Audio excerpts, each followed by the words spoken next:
Le louton. Ce maître de la dissimulation combine l'apparence douce et innocente du mouton avec l'instinct impitoyable du loup. Il semble aussi inoffensif que son cousin le moutou, mais sous cette laine immaculée se cache un meneur rusé, toujours prêt à manipuler ses congénères pour son propre bénéfice. Le louton est passé maître dans l'art de dominer sans en avoir l'air. En bon manager, il parle de cohésion d'équipe, juste avant d'imposer des heures supplémentaires.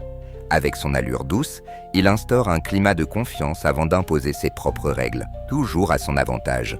Prétextant protéger le troupeau des prédateurs extérieurs, il pousse les moutons à travailler plus dur et à ne jamais remettre son autorité en question.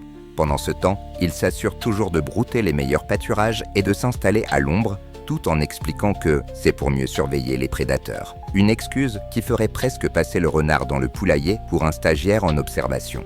Véritable suppôt de Judas, le louton ne manque jamais une occasion de trahir les moutons.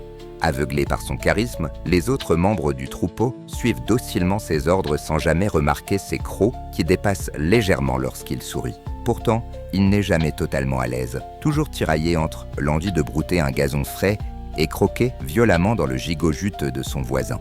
Protéger ou exploiter? Pour lui, la question est vite répondue.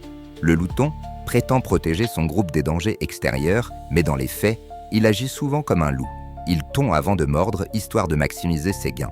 Pendant que ses partenaires loups attendent patiemment leur heure, lui s'emploie à contrôler ses camarades. Les plus récalcitrants sont rapidement isolés ou accusés de saboter l'unité du troupeau, une faute impardonnable. Quand un mouton bêle un peu trop fort, il est sommé de se taire, sous peine de perturber l'harmonie collective. Après chaque crise, le louton rappelle au troupeau que ses efforts ont sauvé tout le monde, même si la menace venait souvent de lui.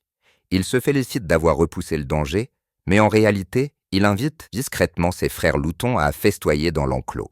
Le louton nous enseigne que le véritable danger ne vient pas toujours de l'extérieur, mais souvent de ceux qui se présentent comme des alliés.